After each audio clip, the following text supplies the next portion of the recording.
What's up, guys? It's your boy Ethan here. Hope y'all are having a great day so far. Today I'm going to be bringing you guys story time number 7. As promised, now this happened a little bit before the last story time, so maybe like a couple of months, if that. So we're not living where we were in the last story. We were living about 35 to 40 minutes out of a little town called Berryville, Arkansas. So the drive is actually going to, like, the length is going to be important. So we're just going to go ahead and get right into the story. So it was a bad morning, right? It started off bad, like everybody, almost like all of us kids, we were all in a bad mood. Arguing, fighting with each other. And since, my Jordan, if you remember him from the last story. If not, go ahead, check out that video. You'll know who he is. Jordan had the position right under my stepdad of the time. My stepdad was the general manager, and then Jordan was like the assistant manager. And so, Jordan didn't have he had the less important role. So he was the one that would take us to school every day because, of course, it's like 35, 40 minutes out of Berryville. No school bus is gonna go that far out.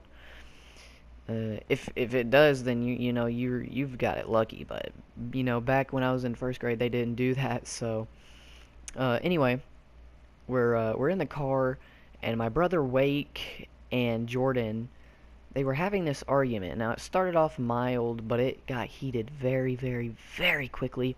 I honestly don't remember what they were fighting about. I don't. But all of a sudden, I just hear Wake yell, "Why don't you just hit me then?"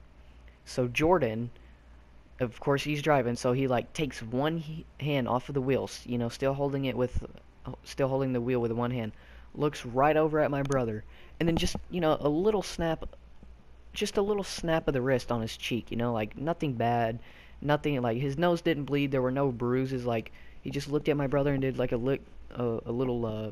fast little backhand, just a fast little backhand, did no power in it whatsoever, just like snapped his wrist, and it hit my brother. So my brother is mad, he's like, he's crying like, "I can't believe you just hit me," which he should have seen coming because he said, "Why don't you just hit me?" But anyway, so my brother gets out of the car, right, crying.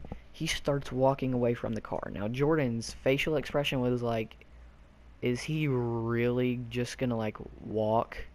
Like, that was his reaction, like, is he really going to walk? And so, me being little and Wake being the older brother, of course I'm gonna stick up for him, right? Because when you're younger, you always want to be like your elder sibling. So I'm like, "Jordan, Jordan, Jordan, aren't you gonna go, help him?" So he does. He gets out of the car, and Wake's pushing him, like pushing him away. He's all screaming, "No, I'm not riding to school with you. Not in this car. I'm gonna walk by myself." Now you have to remember, this is a 35 to 40 minute car drive. So walking there, easily an hour and a half walking. So, and he don't want to be late. My stepdad, he was strict towards us at the time. He just wanted the best for us, and so, he couldn't do that, or else, he'd get in so much trouble. So, he gets back in the car finally. We all go to school. It was a pretty good day after that. But a week or two after the incident, a lady with she's dressed up. I'm talking about suit, skirt, clipboard in hand, and she's like, "Hello, we'll just call her Lillian." She said, "Hi, I'm Lillian. I'm with Child Services. We got a call about a domestic dispute or whatever, something like that. Maybe reported child abuse. I don't know, something along those lines." And we're all looking at each other like, like, whoa, like, what's going on? And then it turns out the school my brother was going to at the time reported it because, they're snitches, so, fuck them. But anyway, so we have like a sit down. She's interviewing us all, and even back then, bro, I wasn't no snitch. So I'm fixing to tell her as little as possible. I'm finna tell her everything she already know, you know what I'm saying? So she sits me down, right, asking me, so what happened? You know, and I was like the third one to go, so obviously, you know, the first two people to go told her really what happened or what Wake told them happened. So um, I told her, you know, him and Jordan were getting in an argument. Wake said to hit him. Jordan looked over and just barely snapped his wrist. And so she's like, anything happened after that? And you know, the pushing and none of that was really important. So I was like, no, I mean that's basically all that happened. So she leaves after she gets done interviewing everybody, and about 3 weeks later, you know, she contact, you know, she calls up my stepdad. She's like, you know, everybody's story matched up, so you know we're all good. We can't really do anything, so we're gonna close the investigation in quotation marks. There never really was an investigation. Everybody's story matched up, so there was nothing really to look into.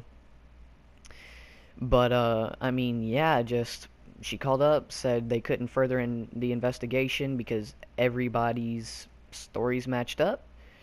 And from that moment on, you know, Jordan never really laid hands on Wake. Wake never laid hands on Jordan. They actually picked on me, which is like they told me to hold up a blanket one time, and then they like took out these airsoft pistols and started shooting me in the feet that weren't covered. So, you know, that was kind of a douche move, guys. But if you guys enjoyed the video, please leave a like down below. Other than that, I hope y'all have a great rest of your day. It's been your boy Ethan. Peace out, guys.